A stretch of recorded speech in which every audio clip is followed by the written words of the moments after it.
Julio Guzman writes, can you accurately critique a film adaptation even if you don't read the source that it's based on? Yes, you can. As a matter of fact, I'll go so far as to say you are not accurately critiquing a film if you even take any of the source material into consideration whatsoever, because you take the movie for the movie. I talked about this a couple times. I've actually started a new rule for myself a few years ago where if a movie is coming out that's based on a book, for instance, in the past, there would be times like, oh, movie's coming out, it's going to be based on the book. I'll run out and grab the book and read the book and see the movie. And now I've got a new rule for myself. Don't do that. Because now you're not taking the movie on its own merits. You're taking it based on what you've created in your imagination of what the movie should be, and that's always dangerous to do.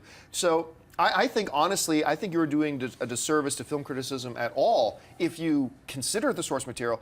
I go so far as to say, don't look at the source material at all. Because remember, when you're making these movies that are based on some source material, the goal is not to make as faithful as an adaptation as possible. That's not the goal. That shouldn't be even taken into consideration. The goal is to make the best movie possible. If that means sticking to the source material, great. If it means departing from the source material, great. So yes, I do think you can properly critique a film without referencing this or knowing source material. Anyway. That was really well done. That was practice. That was good stuff. Look, I hope so, because I won Battle of the Books in my region when I was in 6th grade. It's the last time he's right. That is the last time that Mark Ellis picked up a book and finished it without Cliff Notes. So, yeah, and I agree with you. For the simple fact that if there's a movie coming out about a book, why would I read the book now? Because it's a spoiler. Like, I don't want to know what happens at the end of the movie, and this book's giving it away. They should take it off the shelves. They should burn them.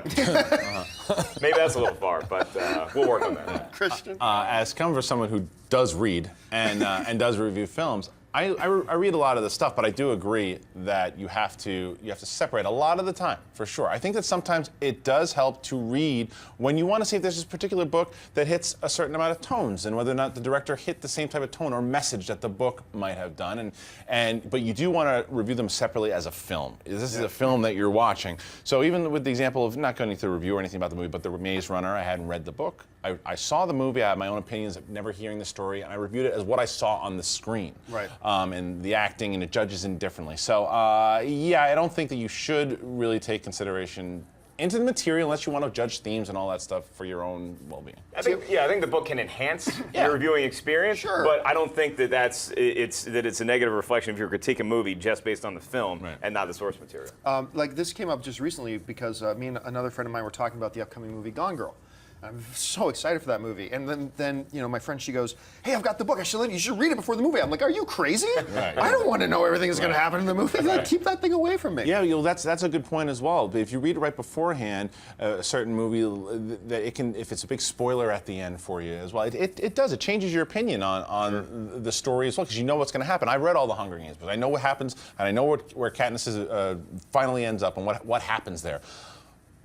It's still cool to watch these movies, but sometimes I go, oh man, maybe I wish I didn't know that. I don't know. But they may be taking some liberties too, because with Gone Girl, this is what I've heard. This has not been confirmed by nobody, nowhere, anytime, okay? But what I have heard is that Fincher with Gone Girl has actually changed the ending to be different from the ending of the book. Yeah. And that is going to, if I read the book first and if I love the book, then when I see that on screen, if that's what happens and they change the ending, my first reaction is going to be anger. Yeah. How dare you change from the book? But maybe if I hadn't read the book and saw the movie, it's like, perfect. This was a great movie. I don't know. Didn't he do that with Girl with Dragon Tattoo also? Maybe?